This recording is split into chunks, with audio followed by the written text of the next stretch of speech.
mmadụ taa ị na-afụ na this video onye eze Jizọs akwa ọkụ tiwara akị n'ọba na-eke hit mbọsọ na ha jekọrọcha pụta achọ nke ibido ịda mfụta ha asị ndị content creators.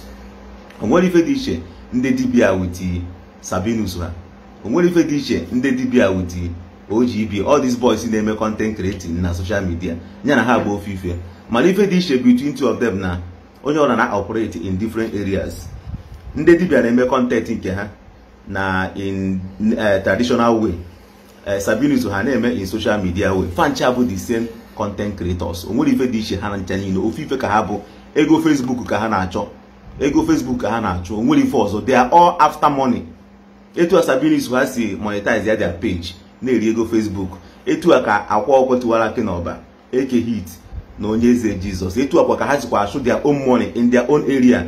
In them, ha na-emezi nke ha in name of na power dị na nke ha, wana ha ama no fake non the content creators. Facebook content creator ka fa bụ mbọsọ na ha jekọrọcha pụta nwanne eufọ na ha na-agwa gị ewezina serious, etekiz na ifọ na ha na-agwa serious. Ha bụ ndị content creators ebe since 2 days ago ka fonu bido na ring ma ndị eze nwanyị ma ndị dibia. Onye kpọọ m sị m na mekwuzi n'okwu maka kesi akwa ọkụ tiwara akị n'ọba onye eze Jizọs na eke hit na okwu ha bago court.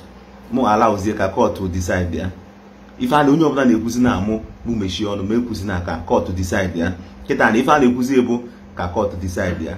Onwezi onye na-ekwu okwu ka eje bute arọbi na-agụ, onwezi onye na-ekwu okwu ka eje ọkịja jee na dibia nwe pawa ka eje gwọọ ọgwụ, onwezi onye na-ekwu okwu ka eje kpọta eze nwaanyị a ka ọ gwọọ ọgwụ ka e wee rerizie akwa ọkụ tiwara akị n'ọba eke hit na onye eze Jizọs.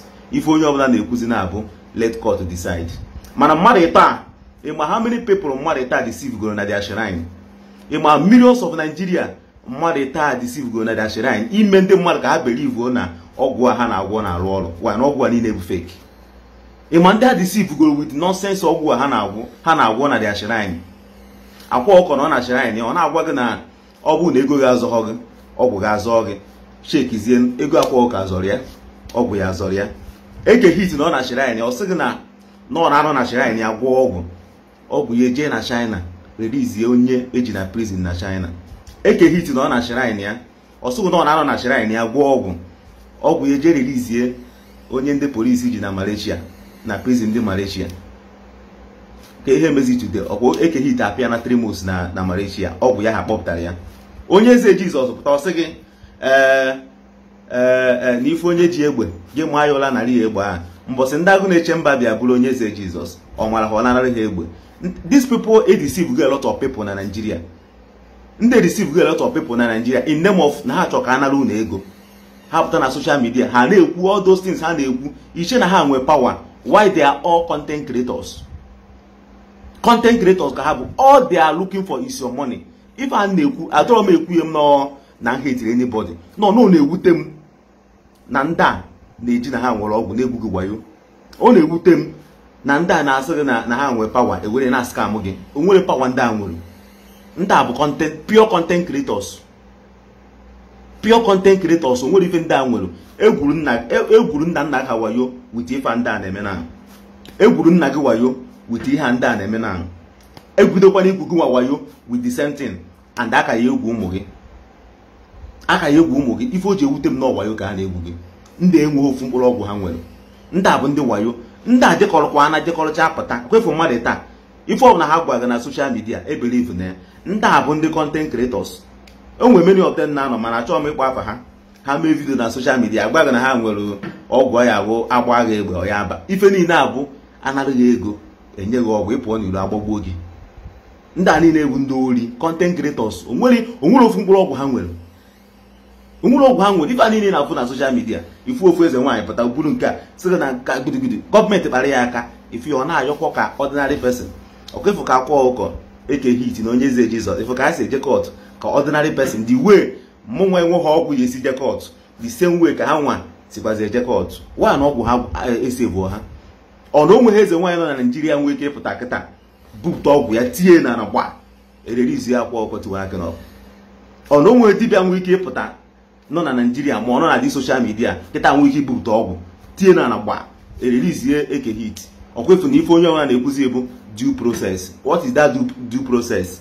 Ka eje kpọọ lawyer ka e defend ya akwa ọkụ tiwara gị n'ọba, ka eje kpọọ lawyer ka ndị lawyer je defend ya eke hit, ka eje kpọọ ndị lawyer ka ndị lawyer je defend ya onye eze Jizọs. Due process. Ọgwụ niile a ha na-etu ọnụ ha nwere ka ezi ebe ọ dị. Ọgwụ niile a na retirement,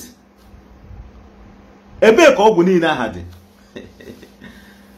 Ndị a bụ ndị enwere ofu mkpụrụ ọgwụ, akpa gị ego gị ka ha na dị after. They are not after anything, just ego ga ha na-ede. Wash ya mgbe ha ejekọrọ wapụta na ha pụtakwa na that shrine, ha na-aba na-etu ọnụ, ha na-etu ọnụ. Ebee ka ọgwụ niile aha dị? Nwanne ọgwụ adịrọ, ife a niile wayo. All because of your ignorant ka ndị a na-eji ụzọ ọ dị si na-egwu gị wayo. Ndị enwere ofu mkpụrụ ọgwụ ha nwere, ha enwere ofu mkpụrụ ọgwụ ha nwere, si egwuzina gị wayo. Ọ na-ewute m na egwu gị wayo. Ọkwa nya ka m ji ekwu ife a na-ekwu. Ejekọkwa m abdọkwa m after tomorrow ka nje bụrụ a native doctor maọbụ ka nje bụrụ an eze nwaanyị ka m bido no my own business. No, I cannot be in a business mma nọ ebe a na-egwu ndị mmadụ wayo. Ife a niile ndị a na-eme ọ bụ wayo, wayo ka ha na-egwu. Thank you for watching. Please subscribe on this channel, share this video, like, comment, drop your thoughts on the comment section. Thank you for watching. God bless you.